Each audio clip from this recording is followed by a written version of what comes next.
బాబు గంజి, లాజర్, శ్రీనివాస్ శ్రీమంతుల, బాబు గంజి, సన్ని, కిషోర్ వడ్లముడి. రైట్. అందరికీ జై భీమ్. నేను రాజేష్ మహాసేన. ఈరోజు నర్సాపురం ఎంపీ రఘురామకృష్ణరాజు గారి ఆయన తోలుతున్న మాటలకి, ఆయన కొల్ల గర్వానికి కొన్ని ప్రశ్నలు అడుగుదాని ఉద్దేశంతో లైవ్కి రావడం జరిగింది. అతను నిన్న ఏబిఎన్ ఛానళ్ళతో మాట్లాడుతూ రామతీర్థం ఇష్యూలో గవర్నమెంట్ న్యాయం చేయదు, ఎందుకంటే ఇప్పుడు ఆ కేసుని సిబిసిఐడికి ఇచ్చింది. ఆ సిబిసిఐడి చీఫ్ ఒక ఎస్సీ, అలాగే ఆయన క్రైస్తవుడు కూడా అని చెప్తున్నాడు ఇతను. అలాగే డీజీపీ గౌతమ్ సవాంగ్ గారు కూడా ఆయన ఒక ఎస్టీ కులానికి చెందినవాడు అని చెప్పి ఒక పబ్లిక్ మీడియాలో, నేషనల్ మీడియాలో అడ్డు అదుపు లేకుండా మాట్లాడుతున్నాడు అతను. ఇక ఆయన హోంమంత్రి మీదో లేకపోతే సీఎం గారి మీద చేసిన ఆరోపణలకి నేనేం సమాధానం చెప్పదలుచుకోలేదు, ఎందుకంటే వాళ్ళు రాజకీయంగా వాళ్ళు ఎన్నన్నా చూసుకుంటారు. కానీ ఒక పోలీస్ ఆఫీసర్ని కూడా ఇంత దిగజారి మాట్లాడుతూ ఇతను ఇలా మాట్లాడడం తప్పని ఈరోజు నేను పోస్ట్ పెడితే దాని మీదకి చాలామంది వచ్చి రాజుగారిని ఏమనకూడదు, రాజుగారు చాలా తోపు తురుముఖాన్ ఆయన రాజుగారిని నువ్వు ఇంత అగౌరవంగా మాట్లాడుతున్నావు ఏంటని చాలామంది కామెంట్లు పెట్టారు. అయితే నా తెలియక అడుగుతున్నాను, ఇప్పుడు నేను ఇద్దరు ఐపీఎస్ ఆఫీసర్ల కోసం వాళ్ళని అవమానించడం నేను మాట్లాడుతున్నాను. నేనేదో రాజుగారిని అవమానించబోతున్నానేమో అనుకుని కొంతమంది కాళ్ళు దొక్కేసుకుంటున్నారు. ఒకసారి చర్చిద్దాం. రాజుగారు క్వాలిఫికేషన్స్, ఒక ఐపీఎస్ ఆఫీసర్ అవ్వాలంటే ఏం చేయాలని క్వాలిఫికేషన్స్ ఒకసారి చర్చిద్దాం. ఐపీఎస్ ఆఫీసర్ గురించి మాట్లాడదాం. ముందు ఇప్పుడు ఐజీ సునీల్ కుమార్ గారు, ఇది అడిషనల్ డీజీపీ సునీల్ కుమార్ గారు కానీ డీజీపీ గౌతమ్ సవాంగ్ గారు కానీ ఇద్దరు ఐపీఎస్ ఆఫీసర్లు. వాళ్ళు ఈ స్థాయికి రావడానికి వాళ్ళ క్వాలిఫికేషన్ ఏంటనేది ఒకసారి చెప్తాను, జాగ్రత్తగా వినండి. వాళ్ళు 10వ తరగతి వరకు 10 సంవత్సరాలు చదువుకుంటారు.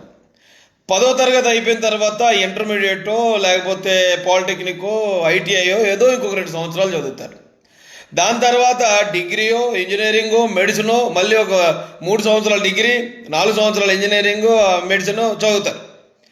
అది కూడా అయిపోయిన తర్వాత ఇంకొక 2 సంవత్సరాలు పోస్ట్ గ్రాడ్యుయేషన్ చేస్తారు.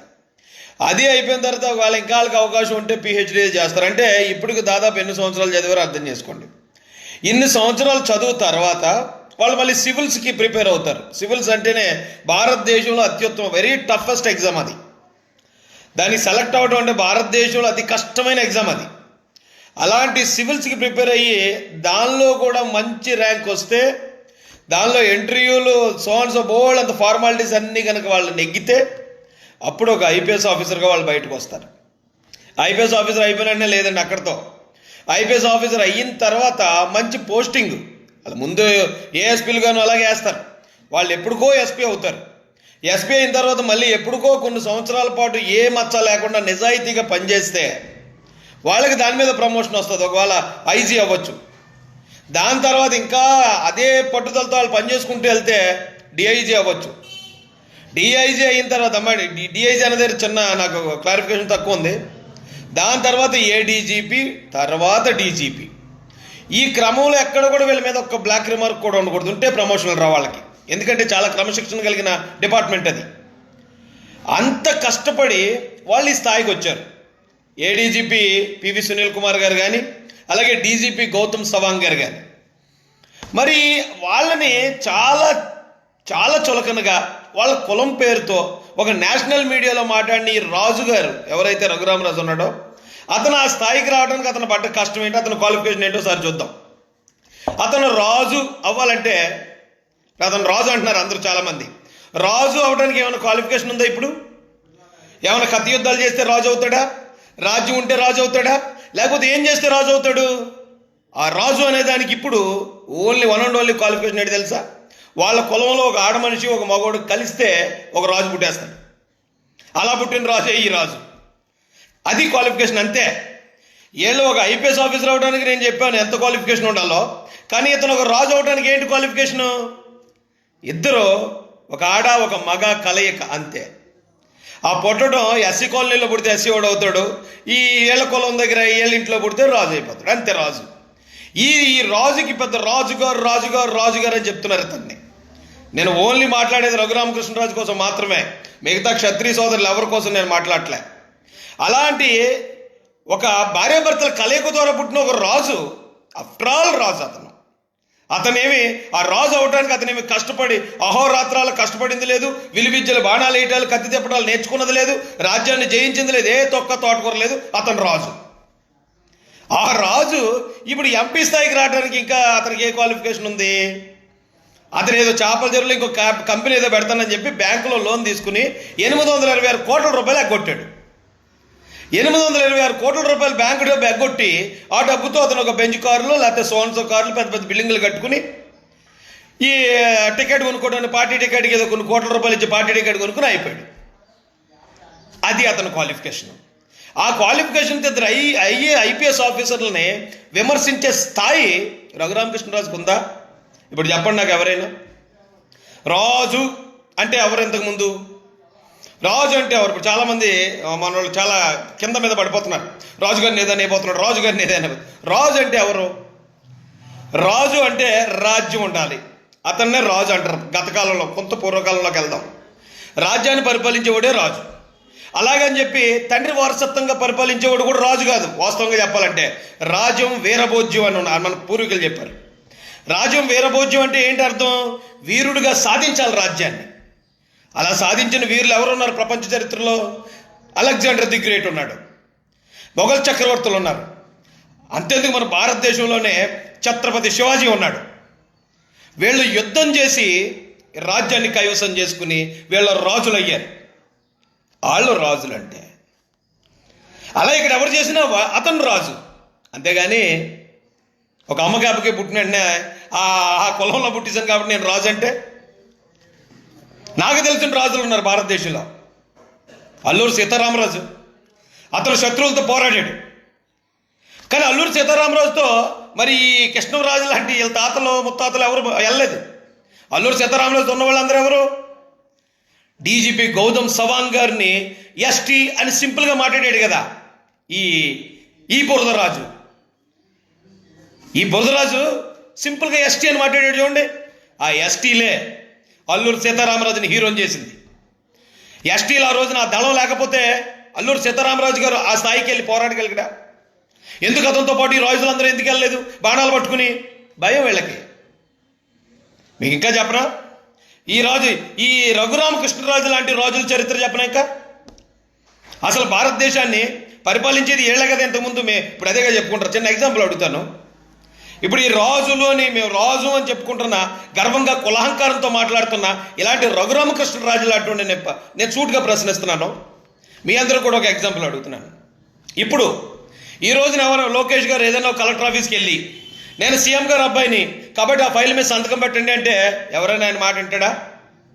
ఎవరైనా వింటారా? వినకపోగా తిరిగి నవ్వుకుంటారు. ఎందుకంటే మీ నాన్నగారి ముఖ్యమంత్రి కాలం అయిపోయింది. ఇప్పుడు ముఖ్యమంత్రి జగన్మోహన్ రెడ్డి కాబట్టి ఇప్పుడు నువ్వు ముఖ్యమంత్రి కొడుకు కాదు అని అతన్ని ఎవరు కూడా పట్టించుకోరు. అవునా కదా?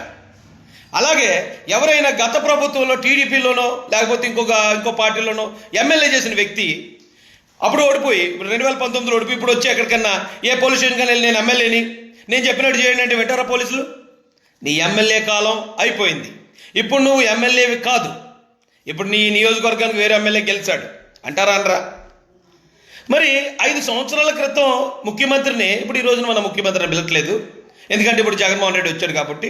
5 సంవత్సరాల క్రితం ఎమ్మెల్యేనే ఇప్పుడు మనం ఎమ్మెల్యేగా ఒప్పుకోవట్లేదు, ఎందుకంటే ఆ నియోజకవర్గంలో వేరే ఎమ్మెల్యే గెలిచాడు కాబట్టి. కానీ వీళ్ళు ఎప్పుడో మా తాత ముత్తాతల కథల్లో రాజులు చేశారు, పరిపాలించారు. మేము ఇప్పటికీ రాజులు అంటే ఎలా ఒప్పుకుంటున్నారా ఆ సమాజం? నాకు అర్థం కాదు. ఎలా ఒప్పుకుంటాం మనం?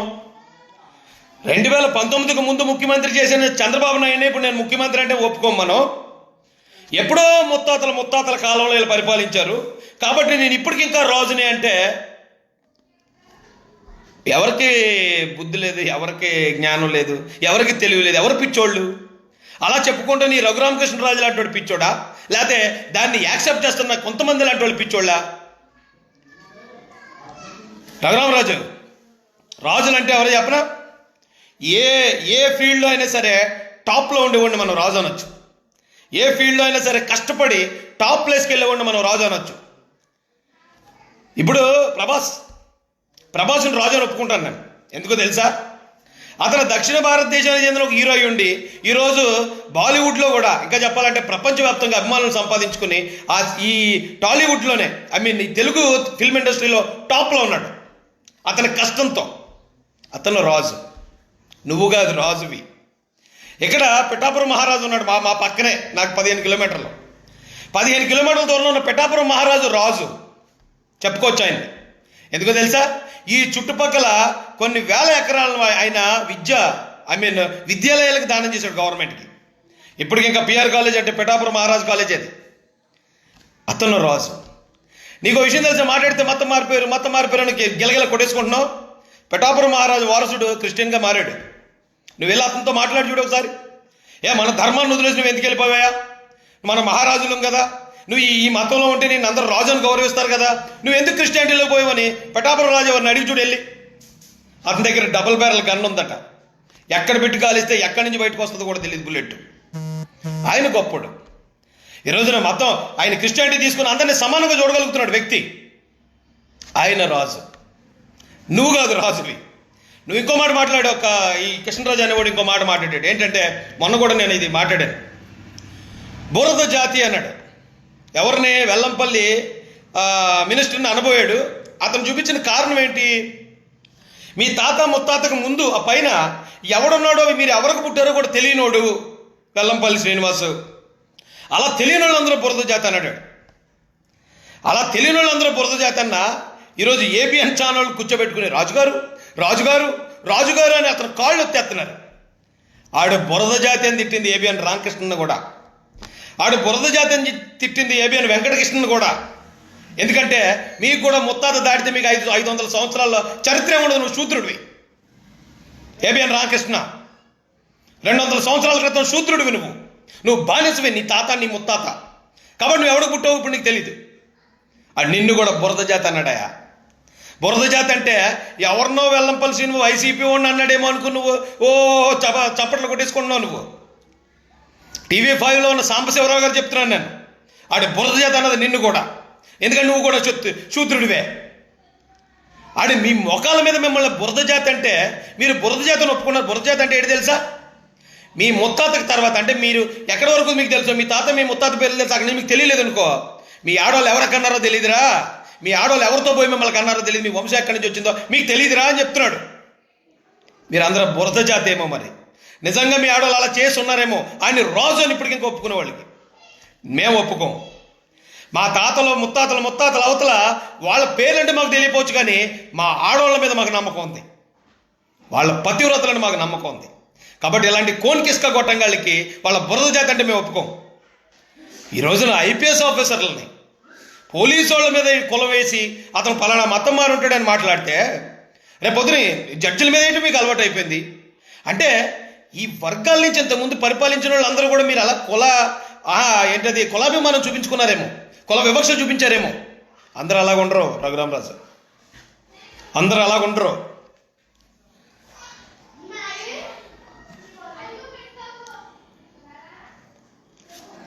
సరిపోను. ఇంకొక గొప్ప విషయం చెప్తాను. మన దేశం స్వతంత్రానికి ముందు రాజులే పరిపాలించారు. రాజులందరూ చెడ్డలు కాదండి. రాజులు రాజ్యానికి కాపాడడానికి, ప్రజలను కాపాడడానికి ప్రాణాలు ఇచ్చి అమరులైన వాళ్ళు ఎంతోమంది గొప్ప రాజులు ఉన్నారు, కాదంట్లే.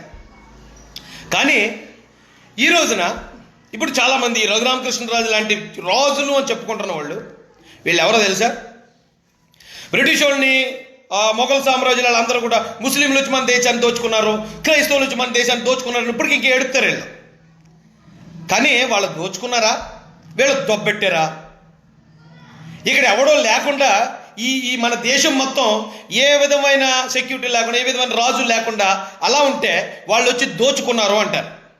కానీ ఇక్కడ రాజు ఉన్నాడు, ఆడికో మంత్రి ఉన్నాడు, ఆడికో సైన్యం ఉంది. అయినా కూడా వేరే దేశాల నుంచి మొఘలు కానీ బ్రిటిష్ వాళ్ళు కానీ మన భారతదేశానికి ఎలా వచ్చేయగలిగారు? ఒక్క నా కొడుకైనా మొఘల సామ్రాజ్యం మీద నెగ్గటము, బ్రిటిష్ వాడిని నెగ్గాడు, డచ్ వాడిని ఫ్రెంచ్ వాడిని నెగ్గాడు అనేవాడు ఒక్కడిని మనం చూస్తామా? ఒకరిద్దరు ఉంటే ప్రాణాలు పోగొట్టుకున్న వాళ్ళకి నేను గౌరవిస్తాను. మన దేశం కోసం మన గడ్డ కోసం వేరే వాడు వస్తుంటే వాడితోటి యుద్ధం చేసి చచ్చిపోయాడు రాజు అంటే ఆ రాజుకి నేను సెల్యూట్ చేస్తాను. కానీ ఎంతమంది రాజులు బ్రిటిష్ వాళ్ళకి సామంత రాజులుగా పడి సావలేదు? మాకు రిజర్వేషన్లు ఇవ్వండి, ఫస్ట్ రిజర్వేషన్లు అడుకుంది ఏళ్లే. బ్రిటిష్ వాళ్ళు వచ్చిన తర్వాత మమ్మల్ని చంపకండి, మాకు ఇక ఈ 100 ఎకరాలు వదిలేయండి, ఈ 1000 ఎకరాలు మాకు వదిలేయండి, మా బిల్డింగ్ మాకు వదిలేయండి, మీరు దేశాన్ని ఏమైనా చేసుకోండి, దేశంలో ఉన్న ఆడపిల్లలు ఏమైనా చేసుకోండి, దేశంలో ఉన్న సంపదను ఏమైనా చేసుకోండి అని సామంత రాజులుగా బ్రతికిన పరువు తక్కువ పిరికిన వాళ్ళు ఉన్నారా లేదా? వాళ్ళు కూడా ఇప్పుడు రాజులుగా చలామణి అవుతున్నారా లేదా? ఆ బ్రిటిష్ ఓడేసిన ముష్టి తీసుకుని అప్పుడున్న భూములు చూపించుకుని ఇప్పుడు ఇక మేము పెద్ద తోపు తురుంకాలను అని చెప్పి మన జాతి మన ఆడజాతిని విదేశీయుల కాళ్ళ దగ్గర పడుకోబెట్టిన బురద రాజులు ఉన్నారా లేదా? ఇప్పుడు ఇంకా ఆ రోజున ఎస్సీ ఎస్టీ బీసీలు ఎవరో కూడా వాళ్ళ కాళ్ళ కింద పడలేరు, బ్రిటిష్ వాళ్ళ కాళ్ళ కింద. నీకు తెలుసా రఘురామకృష్ణరాజు, నువ్వు చెప్తున్న బురద జాతి అన్నావు, ఎస్సీ ఎస్టీ బీసీ మైనారిటీలు ఎవరైతే ఉన్నారో వీళ్ళ బురద జాతి అన్నావు. ఆ బురద జాతి ఈ రోజున మన సరిహద్దుల్లో ఆ బురద జాతి కాపలాగాస్తుంది కనుకే స్వతంత్ర భారతదేశం వైపు కన్నెత్తి చూడడానికి, ఈవెన్ అమెరికాని టచ్ చేయమని భారత భూభాగాన్ని, ప్రపంచానికి అగ్రరాజ్యం అమెరికా టచ్ చేయమని నా భారతదేశాన్ని గడగడలాడుతుంది. ఎందుకో నువ్వు అనుకుంటున్న బురద జాతి అక్కడ కాపలాగాస్తుంది కనుక. నువ్వు చెప్తున్న గొప్ప జాతి 500 సంవత్సరాల చరిత్ర కలిగిన జాతి అంతకుముందు కాపలాగాసి అడ్డమైన చేతులను ఓడిపోయింది. అడ్డమైనోడి చేతికి బానిస అయిపోయారు, అడ్డమైనోడి చేతికి మన ఆడపిల్లలను అప్పగించారు. ఎవడదరా బురద జాతి? ఎవడరా బురద? ఇక్కడ ప్రతి దేశంలోనూ దొంగోళ్ళు పోలీసులను చూస్తే వెళ్ళిపోతారు. మన దేశంలోని దౌర్భాగ్యం ఏంటంటే దొంగోళ్ళే పోలీసులను బెదిరింతారు. మీకు తెలుసా రఘురామకృష్ణరాజు మీద 826 కోట్ల చీటింగ్ కేసులు ఉన్నాయని? 826 కోట్లు, 8,000 రూపాయలు బాకీ తీర్చకపోతే పరువుకి ఆత్మహత్యలు చేసుకునే వాళ్ళు ఉన్నారు మన దేశంలో. రైతులు 826 కోట్లు ఫ్రాడ్ చేసి కూడా ఇతను జాగ్వార్ కార్లు వేసుకుని సిగ్గు లేకుండా తిరుగుతాడు. తిరగటమే కాదు, ఈ 420 రాజు డైరెక్ట్ డీజీపీల మీద, ఏడీజీపీల మీద మాట్లాడతాడు. కారణం ఒకటే, అతను ఏం చెప్తున్నాడు? ధర్మం కాపాడాలి, మన ధర్మాన్ని రక్షించాలి, రాముణ్ణి రక్షించాలి, ఈ సొల్లు కబుర్లు చెప్తున్నాడు. ఎందుకు? ఆ రాముడు, రామాయణం, మహాభారతం ఇవి ఉంటేనే అతను పుట్టుకతోనే రాజుగా చలామణి అవ్వగలడు. ఏ అర్హత లేకపోయినా, చదువుకోపోయినా, సన్నాసిలా తిరిగినా, దొంగోళ్ళ తిరిగినా, దొంగతనాలు చేసినా, బ్రోకర్ పనులు చేసినా రాజుగా చలామణి అవ్వగలడు. ఎప్పుడు? మనుధర్మం ఉన్నప్పుడు. కాబట్టి అతను ధర్మరక్షణ అని మాట్లాడుతున్నాడు. శూద్రులు అనబడుతున్న చాలామందికి సిగ్గేయట్లేదరా? అడొచ్చి బురద చేద్దాన్ని తిడతా ఉంటే రాజుగారు అని భుజాలకు ఎత్తుకోవడానికి. నేను ఈరోజు గర్వపడుతున్నాను. ప్రభాస్ అనే వ్యక్తి ఈ మన ఆంధ్ర ప్రాంత క్షత్రియుడిగా పుట్టినందుకు. అతను క్షత్రియుడు, అతను నిలబెట్టాడు మన పరువుని. తెలుగోడు గొప్పతనాన్ని నిలబెట్టాడు అతను. పిఠాపురం మహారాజు గారి గురించి నేను గర్వపడుతున్నాను. అలాంటి రాజులు ఎంతోమంది ఉన్నారు. అలాంటి క్షత్రియ కులంలో పుట్టినోళ్ళు వాళ్ళు చెప్పుకోవచ్చు రాజులని. నువ్వెలా చెప్పుకుంటావా రాజు అని? ఏ లక్షణం ఉంది నీ దగ్గర రాజుకుండాల్సిన లక్షణం? నువ్వు మళ్ళీ మిగతా జనాల్ని నువ్వు బురద జాతి అంటావు. పోలీస్ ఆఫీసర్ల మీద నువ్వు మాట్లాడితే నువ్వు మతాన్ని తీసుకురావటం మధ్యలోకి.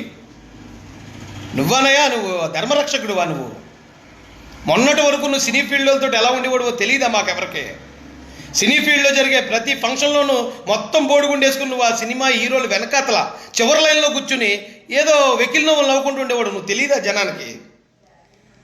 ఈరోజు నువ్వు వచ్చి ఒక మతం గురించి, క్రిస్టియన్ అంటే ఏమొచ్చిందా నీకు వచ్చిన నష్టం ఏంటయ్యా? క్రిస్టియన్ ఏమన్నా నీకులాగా 800 కోట్లు బ్యాంకుకు దోపిడీ చేశాడా? క్రిస్టియన్ ఏమన్నా నీకులాగా ఒక పార్టీ గుర్తు మీద గెలిచి వేరే పార్టీ మాట్లాడతాడా? క్రిస్టియన్ ఎవడన్నా నీకులాగా వెన్నుపోట్లు చేయడానికి ట్రై చేస్తున్నాడా? ఎందులో తక్కువ క్రిస్టియన్ నీకు? అడ్డమైన అవలక్షణాలు ఉన్నాయి నీ దగ్గర. అలాంటి నువ్వు ఈ రోజున నిజాయితీకి నిబద్ధతకి మారుపేరైన ఐపీఎస్ ఆఫీసర్లు మాట్లాడుతున్నావు. నువ్వెంత, నీ బ్రతుకంత, నీ స్థాయి ఎంత? డబ్బుదేముందా? గాడిద గుడ్లో డబ్బు. అక్రమాలు చేస్తే ప్రతి అడ్డమైనదో దగ్గర ఉంటుంది డబ్బు, కానీ మంచి పేరు అనేది రాదు. నువ్వు మాట్లాడుతున్నావు ఇనాములు ఇచ్చాం మేము, ఆ దేవాలయానికి 12,000 ఎకరాలు ఇచ్చాం, ఈ దేవాలయానికి 13,000 ఎకరాలు ఇచ్చాం, ఏనాములు ఇచ్చామని మాట్లాడుతున్నావు. ఎక్కడి నుంచి పట్టుకొచ్చారా మీ తాత ముత్తాతలు ఈ 1,000 ఎకరాలని? మీ తాత ముత్తాతలు ఏమన్నా నెత్తి మీద పెట్టుకుని మోసుకొచ్చారా? లేకపోతే అది భారతదేశ భూభాగమా? అప్పుడున్న నా పూర్వీకుల్ని చదువు లేకుండా అజ్ఞానులుగా చేసి ఊరు చివరికి నెట్టేసి భూములు మొత్తం ఆక్రమించుకున్న ఆక్రమణదారులను మీరు కదా. భారతదేశానికి ఈ మొఘలులు, ఫ్రెంచ్ వాళ్ళు, డచ్ వాళ్ళు, బ్రిటిష్ వాళ్ళు రాకముందు ఈ దేశాన్ని దోపిడీ చేసింది మీరు కదా. ఎక్కడి నుంచి తెచ్చారు మీరు? భారతదేశంలో ఒక్క రాజు పేరు చెప్పండి విదేశాలకు వెళ్ళి పలానా దేశాన్ని జయించాడని. అలెగ్జాండర్ ది గ్రేట్ ప్రపంచం మొత్తం జయించాడు. అలాంటి మొఘల్ సామ్రాట్లు చాలా దేశాలను జయించారు. అలా జయించిన ఒక్క రాజును చూపించండి భారతదేశం మొత్తం మీద, వేరే దేశాలకు వెళ్ళిన వాళ్ళని. మళ్ళీ వీళ్ళ ప్రచారం ఎలా ఉంటుందో తెలుసండి. శ్రీరామచంద్రుడు ఒక గుర్రాన్ని వదిలేసి అశ్వమేధ యాగం పేరుతో ఎక్కడి దాకా వెళ్తే రాజ్యం అంతా నాది అని చెప్పాడు.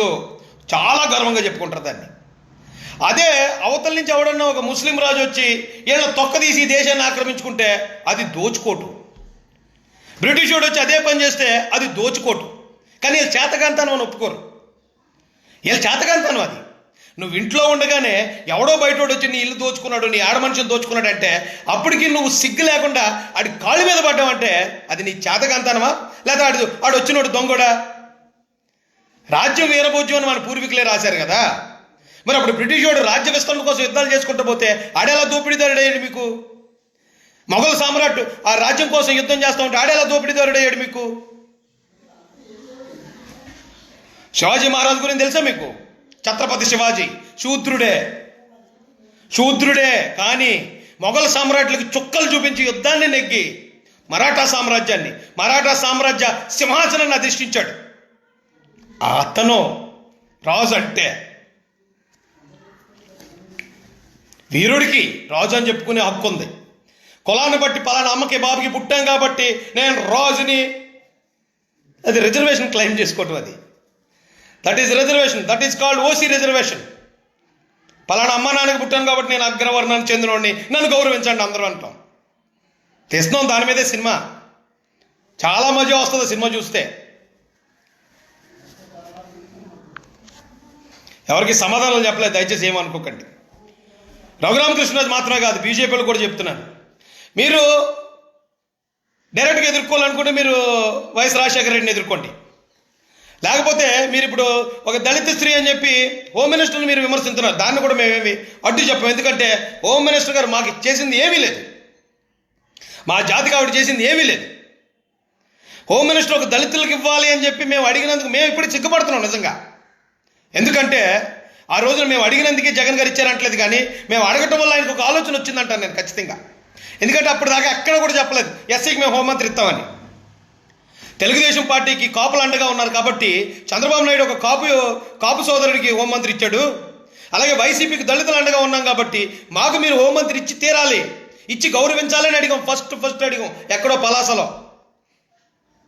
ఆ తర్వాత ఆయన ఇచ్చాడు. అప్పుడు ఆయనకు ఆలోచన వచ్చి ఉండొచ్చు, కరెక్టే, ఎస్సీలకు కొంచెం ఈ పోస్ట్ ఇస్తే వాళ్ళు ఏదో మనకు కొంచెం ఇదిగా ఉంటారు కదా అని అనుకుని ఇచ్చి ఉండొచ్చు. మా మాట వాళ్ళు ఇచ్చాడు అంటలే, కానీ సిగ్గుపడుతున్నాం ఈ రోజున. నా దళిత ఆడపిల్లల మీద రేపులు జరిగినా, నా అన్నదమ్ముల్ని గుండ్లు కొట్టించేసిన, నా తమ్ముళ్ళని చంపేసిన నోరిప్పి మాట్లాడలేదు. ఆవిడ క్యాపబుల్ కాదు ఆవిడ ఆ పోస్ట్కి. ఆవిడ మీరేమని అనుకోండి, జగన్మోహన్ రెడ్డి గారిని మీరు రాజకీయంగా విమర్శించుకోండి, కానీ మతం పేరుతో, కులం పేరుతో మేము గవర్నమెంట్ అధికారులను విమర్శిస్తాం, మతం పేరుతో ఆ మతంలో ఉన్న ప్రతి ఒక్కరిని విమర్శిస్తామంటే కనుక ఇంకా మీ చరిత్ర మొత్తం తీసి పోస్ట్ మార్టం చేయాల్సి వస్తుంది. ఏ రోజు ఎక్కడ ఏ బ్రిటిష్ వాడి దగ్గరికి ఎవరు పడుకోబెట్టాడు, ఏ రోజు ఏ బ్రిటిష్ వాడి దగ్గర కాళ్ళు నొక్కాడు, ఏ రోజు బ్రిటిష్ వాళ్ళ కాళ్ళు మొక్కుతూ వాళ్ళ సంఖ నాగుతూ ఎంతెంత ఇనాం తెచ్చుకున్నాడు, ఈ చరిత్ర అంతా బయట తీస్తాం మేము. ఎందులో గొప్ప? పుట్టుకతో ఎవడరా గొప్ప? మనిషి బ్రతుకులో గొప్పతనం చూపించాలి, ఎదుటోడిని గౌరవించాలి, ఎదుటోడిని జాతి పేరు మీద వెల్లంపల్లి కొబ్బరి చెప్పులు అమ్ముకుంటాడు అన్నావు. కొబ్బరి చెప్పులు అతను అమ్ముకుంటున్నాడు అప్పటికంటే వాళ్ళ తాత నిజాయితీ పరుడు అని అర్థం, వాళ్ళ నాన్న నిజాయితీ పరుడు అని అర్థం. నీలాగా దేశాన్ని దోచేసేవాడు అయితే 100 కోట్లు సంపాదించి పెడతాడు అతను కొబ్బరి చెప్పులు అమ్ముకోడప్పుడు. ఈ రోజుకి పేదరికంతో ఉన్న వాళ్ళందరూ వాళ్ళ చేతగాని వాళ్ళు కాదు, వాళ్ళ నిజాయితీ పరులు. నీకు ఇలా బ్యాంకులకు టోపీలేసి, బ్యాంకులకు కన్నాలేసి, అడ్డమైన పనులు చేసి, బ్రోకర్ పనులు చేసి డబ్బులు సంపాదించట్లేదు కాబట్టి వాళ్ళ పేదరికంలో ఉన్నారని అర్థం. పేదోడు అంటే అంత చులకనా? కొబ్బరికాయ చెప్పులు అమ్ముకుంటే అంత చులకనా? ఆ వెల్లంపల్లి శ్రీనివాస్ గురించి నాకు సంబంధం లేదు. కానీ నువ్వు మాట్లాడిన మాటలో జాతి అహంకారాన్ని, నీ కుల అహంకారాన్ని, పేదరికం మీద నీ అహంకారాన్ని చూపించాయి. పేదల తరపున మాట్లాడుతున్నాను నేను. ఇంకెప్పుడు అలాంటి మాటలు ఇప్పుడు నీ నరసాపురం నియోజకవర్గంలో నిన్ను ఇష్టపడే రాజులు ఎంతమంది ఉన్నారా? నరసాపురం ఎమ్మెల్యే కూడా నీకు వ్యతిరేకం, మీ రాజులే. ఆయనకి కూడా నువ్వు అంటే చిరాకు. మీ రాజులే నీకు ఓటేస్తే ఎంతమంది నెగ్గుతావా నువ్వు? నీ 500 ఏళ్ళ చరిత్ర కలిగిన రాజులు ఎంతమంది ఓటేస్తే నెగ్గావు నువ్వు? అక్కడున్న నువ్వంటున్న బురద జాతి ఓటేస్తేనే ఈరోజు నువ్వు పార్లమెంట్లో కూర్చోగలిగావు. నీకు ఈరోజు నా సీట్ లేకపోతే నీకు శ్రీకృష్ణ జన్మస్థానంలో ఒక సీట్ కన్ఫర్మ్ అయిపోయి పాటికి. నువ్వు మాట్లాడే మాటలకి, నువ్వు చేసిన పనులకి ఆ సీట్ నీకు ఇచ్చింది ఎవరు? నువ్వు మాట్లాడుతున్న అదే బురద జాతి. గుర్తుపెట్టుకో రఘురామరాజు. ఏమైనా మాట్లాడాలా? షేర్ చేయండి. ఎవడన్నా కులం పేరు చెప్పుకుని కులం పేరుతోటే నేను గొప్పవాడు అన్నాడంటే కనుక ఇదే అడగండి. ఏ క్వాలిఫికేషన్ అది? నువ్వు గొప్పవాడు అని చెప్పడానికి నువ్వు చేసిన క్వాలిఫికేషన్ ఏంటి? ఒక ఆడ మనిషి ఒక మగోడు కలిస్తే పుట్టేసి దాన్నే అదే నా క్వాలిఫికేషన్ అని చెప్తే ఇక్కడ వినటానికి ఎవడో రెడీగా లేడురా పప్పలారా అని చెప్పండి. నువ్వేం సాధించావు? పేద ప్రజలకు ఏం చేసావు? నీ పక్కోడికి ఏం సాయం చేసావు? నీ పక్కోడు నువ్వు ఎలా గౌరవిస్తున్నావు? దాన్ని బట్టి నీకు గౌరవిస్తావురా అని చెప్పండి. ఒక్కళ్ళు లేడండి భారతదేశంలో. మన దేశం నుంచి విదేశాలకు వెళ్ళి రాజ్యాన్ని విస్తరించడానికి ప్రయత్నించినాడు ఒక్కళ్ళు లేడు. మన దేశం నుంచి విదేశాలకు యుద్ధం చేసి అక్కడి నుంచి ఎవరినైనా బానిసలు ఇక్కడ తెచ్చాడని కూడా ఒక్కళ్ళు లేడు. ఎందుకంటే ఇక్కడే కులాల పేరుతో సొంతోళ్ళనే బానిసలు చేశారుగా. కులాల పేరుతో సొంతోళ్ళనే ఊరి చివరికి నెట్టేసి వాళ్ళ భూములను లాక్కున్నారుగా. వీళ్ళ తోపు తురుములంతా కూడా ఇక్కడే చూపిస్తారు. వీళ్ళు వీరత్వం కత్తులన్నీ ఇక్కడే తిప్పుతారు. మహాభారతం చూడండి, మీరు అన్నదమ్ములే కొట్టుకు తెచ్చారు. మీరు రామాయణంలో వాళ్ళ లంక దాకా వెళ్ళాడు రాముడు అని చెప్తారు. మరి అందులో ఎంతవరకు వస్తుందో నాకు తెలియదు. కానీ మహాభారత యుద్ధం అంతా కూడా ఇక్కడే భారతదేశంలో అన్నదమ్ములే కొట్టుకు తెచ్చారు. అంటే ఇక్కడిక్కడ కొట్టుకోవడమే వీళ్ళ వీరత్వం, శూరత్వం. బయటికి వెళ్ళి సాధించటం కాదు, విదేశాల మీద సాధించటం కాదు, విదేశాల మీద పోటీ పడడం కాదు. ఇక్కడున్న ఇతర కులాల మీద పోటీ పడాలి, ఇక్కడున్న తక్కువ కులాలు ఇంకా తక్కువ చేసేయాలి. ఇది ఇలా వీరత్వం. బ్యాడ్ కామెంట్స్ పెడతారు తమ్ముడు వాళ్ళందరూ బురద జాతి. ఈడు అంటున్నాడు కదా, మన రాజుగారు అంటున్నారు కదా, రాజుగారు. ఆ రాజుగారు అంటున్న బురద జాతి. అది వాళ్ళ బురద జాతి అన్న పర్లే, పందులు పుట్టారన్నా పర్లే, పందుల్లో పెరిగారన్నా పర్లే, భజన చేస్తారు కులానికి. ఇంకెప్పుడు కూడా ఈ కులం పేరుతో ఎస్సీ బీసీ మైనారిటీ ఆఫీసర్లు ఎవరిని టార్గెట్ చేయొద్దు. ఎందుకంటే ఈ ఆఫీసర్ల చేతిలో ఏమీ ఉండదు, అది అందరికీ తెలిసిన విషయమే. ఏదైనా పెద్ద ఇష్యూ వచ్చింది, ప్రభుత్వాన్ని ప్రభావితం చేయగలిగిన ఇష్యూ వచ్చిందంటే ఖచ్చితంగా సీఎం ఏం చెప్తే అది చేయలేడు. పలానా చోట ఇది చేయలేదు, ఏదో హైకోర్టు మీద పెట్టిన వాళ్ళ మీద చేయలేదు అంటే ఇంతకుముందు టీడీపీ గవర్నమెంట్లో అధికారులకు ఉందా పోనా స్వేచ్ఛ? ముఖ్యమంత్రిని కాదని చేయగలిగారు అప్పుడు? ఎప్పుడన్నా అధికారం మీరు ఢీకొనాలంటే మీరు జగన్మోహన్ రెడ్డినే ఢీకొనాలి. ఇక్కడ జరిగే ప్రతి పనికి ఆయనే కారణం. ఇక్కడ మంచి జరిగినా అతనే కారణం, ఇక్కడ చెడు జరిగినా అతనే కారణం. అతన్ని వదిలేసి అతన్ని ఏం పేయకలేక మళ్ళీ ఇదే రఘురామరాజు అంటాడు 2 అక్షరాలు ఉంటాయి తోక, 2 అక్షరాలు తోక అంటుంటాడు. ఎవరిని? వైసీపీ వాడిని. ఆ 2 అక్షరాలు తోక అంటే రెడ్డి అని. ఆ రెడ్డి అనే మాట పలకడానికి కూడా ఇతను కింద తడిసిపోతూ ఉంటుంది. రెడ్డి అనే మాట బయటకు పలకడానికి ఏమో ఏం చేసేస్తారు అని. అంత పిరిగొడ్డు రఘురామకృష్ణరాజు. నువ్వు ఈరోజు ఎస్సీల కోసం, ఎస్టీల కోసం, నువ్వు క్రిస్టియన్ల కోసం పబ్లిక్గా నువ్వు స్టేట్మెంట్లు ఇచ్చేస్తా ఉంటే చూస్తూ ఊరుకుంటావు అనుకున్నావా? నీ భాషలోకి మేము వచ్చేస్తాం. ఇంకా నీ చరిత్ర మొత్తం తీస్తాం బయటికి. ఎక్కడి నుంచి వచ్చావు, ఎలాగొచ్చావు? నువ్వు రాజువి. నువ్వు రాజువి ఎలాగయ్యావు? ఏ తాత పరిపాలించాడు? ఏ రాజ్యాన్ని పరిపాలించాడు? ఏ రాజ్యాన్ని పరిపాలిస్తే నువ్వు రాజుగా ఇక్కడ చలామణి అవుతున్నావు? రాజుగా డప్పా కొట్టుకుని తిరుగుతున్నావు. అన్నీ లాగుతాం. మీరు చెప్పే సొల్లంతా అయిన రకాలం కాదు మేము. రైట్ తమ్ముళ్ళు, thank you so much. Already 30 minutes మాట్లాడాను కాబట్టి ఇక క్లోజ్ చేద్దాం. వీడియో షేర్ చేయండి, ప్రతి ఒక్కరిని ప్రశ్నించండి. ఎవరైతే ఇప్పుడు ఈ ఎస్సీ ఎస్టీ బీసీ మైనారిటీల నుంచి ఎవరన్నా ఆఫీసర్ ఒక ఉన్నతమైన స్థానంలో ఉంటే దాన్ని ఓర్చుకోలేక మతం పేరుతో ఇలా టార్గెట్ చేస్తున్నారండి. కులం పేరు, అక్కడ మతం మీద ఉన్న ద్వేషం కాదు వాళ్ళకి, ఆ కులాల మీద ఉన్న ద్వేషం. ఏంటి ఈ చిన్న కులాల వాళ్ళు ఏంటి ఎంత స్థానానికి వచ్చేటువంటి? మేము పెద్ద తురుంకాలం కదా, మేము పైనుంచి వచ్చేసాం కదా. పైనుంచి పుట్టినంత మాత్రం తురుంకాను కాదు, ఐపీఎస్ చదువు, అప్పుడు నీకు వస్తుంది అలాంటి post. Raghuramaraju, thank you so much. ఎంతసేపు లైవ్లో స్పెండ్ చేసిన మీ అందరూ కూడా హృదయపూర్వక ధన్యవాదాలు. ఎవరికి ఆన్సర్ ఇవ్వలేదని చెప్పి ఎవరో ఏం ఫీల్ అవ్వద్దు. తప్పకుండా తర్వాత లైవ్లో మీరు అందరి కోసం నేను మాట్లాడడానికి ట్రై చేస్తాను. Thank you so much. జై భీమ్, జై భారత్, జై మహాశయ.